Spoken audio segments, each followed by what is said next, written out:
Itangazo ni irya polisi ikorera mu mujyi wa Kigali mu turere dutatu tugize umujyi wa Kigali, Nyarugenge, Kicukiro ndetse na Gasabo. Polisi yatangaje ko abantu bakoresha amagare batwara ibintu n'ibintu ku magare bagomba kwiga amategeko y'umuhanda kugira ngo bajye bakoresha umuhanda wo mu mujyi wa Kigali batwara ibintu n'ibintu, kubera ko nibikorera cyangwa nibajya gutwara abantu bazi amategeko y'umuhanda, ibingibi bizatuma impanuka zikomeje kubera mu mujyi wa Kigali zigabanuka. Ndetse bavuga yuko imibare myinshi y'abantu bakora impanuka, polisi ivuga yuko ni amagare atwara ibintu n'abantu.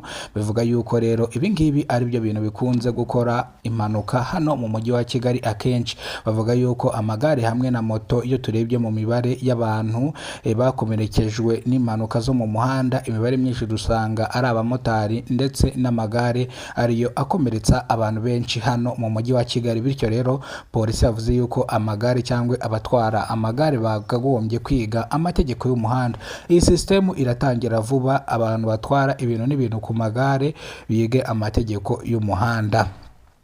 Ngayo nguko rero polisi yahise ishyira itangazo hanze rivuga riti umuturage wese agomba guhora ku isonga, umuturage wese agomba gutangira amakuru ku gihe kugira ngo ibyaha bikunze kubera mu gihugu cyacu cy'u Rwanda bijye bikumirwa bitaraba. Urugero, umushoferi uheruka kuva Nyabugogo yerekeye Nyagatare yatwaye imodoka yanyoye ibisindisha, ageze Ryabega imodoka ikora impanuka, kandi bavuga yuko abagenzi babibonaga yuko uyu mugabo yasinze kandi n'inzoga ziri kumunukaho. Bityo rero polisi kongera gukangurira abaturage kujya batangira amakuru ku gihe, kubera ko nk'uwo mushoferi iyo baza gutangira amakuru ku gihe ntago iyo mpanuka yakabaye yarabaye. Bivuze ngo ubonye umushoferi atwaye ikinyabiziga yanyoye ibisindisha, ahita uhamagara kuri polisi 112, ubabwira umuhanda muri aho mugeze, imodoka ibatwaye nihe plaque, utanga amakuru hakiri kare. Mufite n'uburenganzira bwo kubwira shoferi ngo hagarika imodoka mu gihe mubona ibyo ari gukora mu muhanda bidahuye, cyangwa mu gihe mubona imodoka iri bubarenze umuhanda.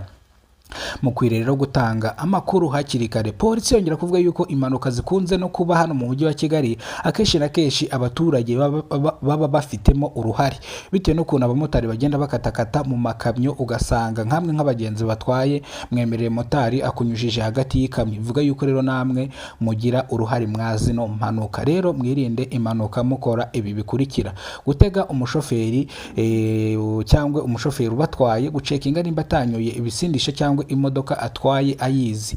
Icya kabiri, gutega umumotari ubona ari soba, ubona yakanyoye, bireke.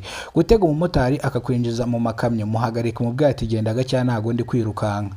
Reka rero turebere hamwe ibintu bitatu abashoferi bakunze gukora kugira ngo birinde impanuka zo mu muhanda, cyangwa ibintu bitatu bakora kugira ngo barenze imodoka umuhanda. Nimba rwo bwa mbere ugeze kuno muyoboro wa Kidasamara TV Rwanda, kora subscribe, fungura inzogera kugira ngo uzajye ubona amakuru mu gihugu cy'u Rwanda yizewe. Nyuma harimo mubana mwana makuru nitwa Kidasamara, urw'inkorogoto bakora rugakongoma. Reka amakuru yacu tuyatangire ku itangazo rya polisi ikorera hano mu mujyi wa Kigali.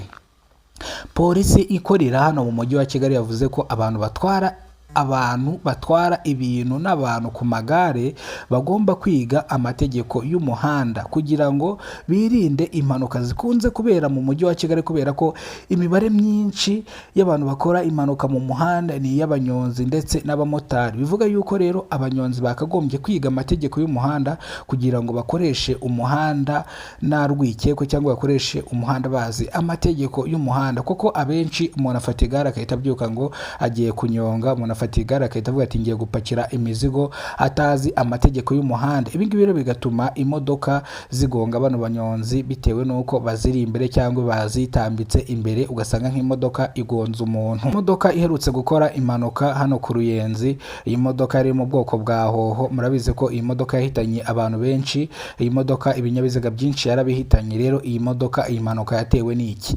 Iyi mpanuka yatewe n'umushoferi wari utwaye iyi modoka yanyoye ibisindisha. Bivuga yuko rero uyu mushoferi yimuye buwate, bigashiruka yashyize muri buwate ya kabiri, kandi hoho igomba kumanukira muri buwate ya mbere, kuko buwate ya mbere niyo igira imbaraga.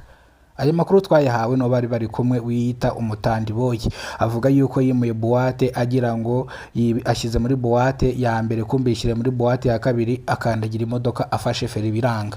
Gufata feri rero byanze, atangira kugwana no kuyobora abamotari, abanyonzi bamuri imbere, gusa yafashe umwanzuro w'imodoka wo kuyijugunya munsi y'umuhanda kugira ngo atagira abantu yica.